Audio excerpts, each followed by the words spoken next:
Extrait du récit dédié à la mémoire de Roger Détry en souvenir d'une mission aérienne. Écrit le 17 mars 1987. Par le général de brigade aérienne Paul Lahaye. Notre mission du 12 mai 1940.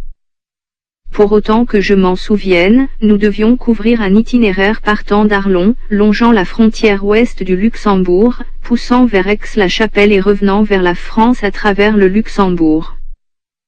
Il faisait un temps magnifique et sans nuages depuis le 10 mai. Potée 63 à 11.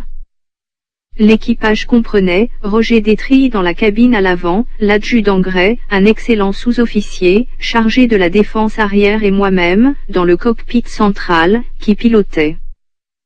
Nous décollâmes de Metz vers 11 heures, rasant les toits de la ville toute proche. Plein moteur, nous prîmes immédiatement de l'altitude, volant sensiblement au Cap Nord.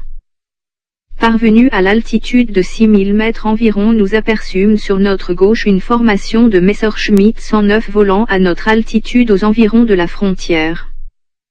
Assez éloignés, nous passâmes inaperçus. À cette occasion, on constata que le téléphone de bord ne fonctionnait plus, cela arrivait souvent mais tombait mal, alors que la menace pesait sur nous. J'étais complètement coupé de l'adjudant Gray, qui avait un rôle important pour détecter la présence d'avions ennemis.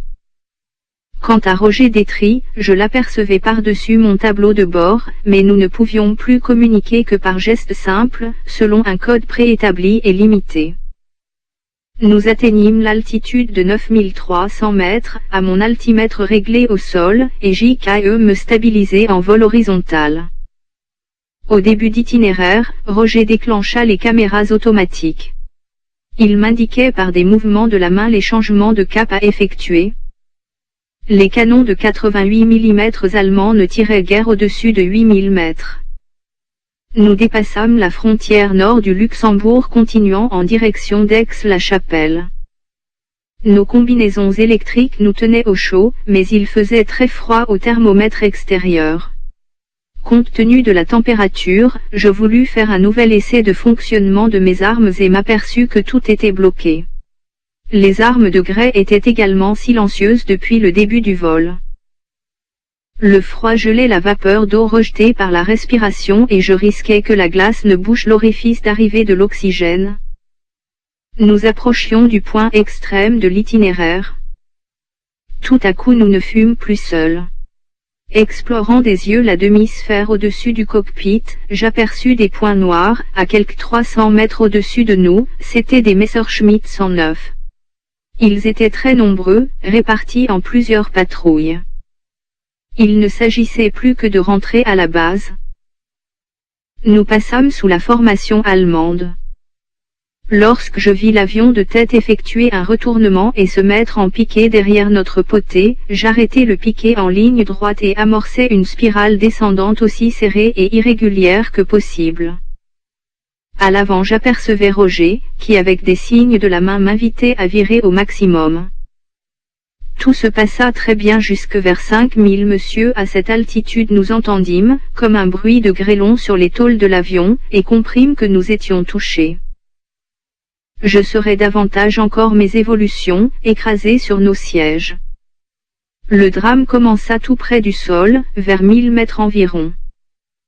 Soudain, nous perçûmes une grêle d'impact beaucoup plus forte que la précédente, je constate aussitôt qu'une partie des instruments de bord était brisée.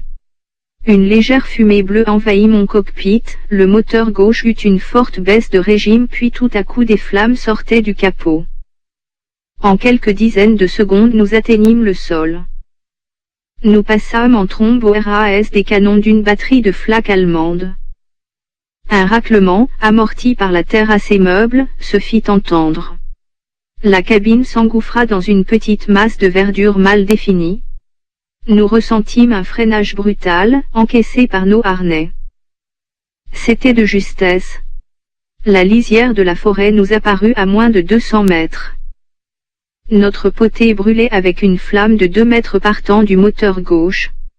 Les cartouches de mitrailleuses éclataient les unes après les autres. Roger n'avait rien bien qu'il fût le plus exposé au choc frontal, l'adjudant Gray souffrait d'un traumatisme des reins, quant à moi-même, j'avais une blessure au bras gauche sans gravité. Le premier geste de Roger Detry fut d'ailleurs d'allumer une cigarette. Nous entendîmes bientôt un bruit de voiture qui se rapprochait. Des rafales de pistolets mitrailleurs nous rasèrent la tête. 12 mai 1940, disparition de l'équipage du Poté 63 à 11 numéro 444 composé des CNE Laney, pilote, CNE Pressard, observateur, lieutenant de tri, observateur, éjectif GRES, mitrailleur. Bonne nouvelle 3 semaines plus tard, le 1er juin ces hommes sont annoncés prisonniers au Luxembourg.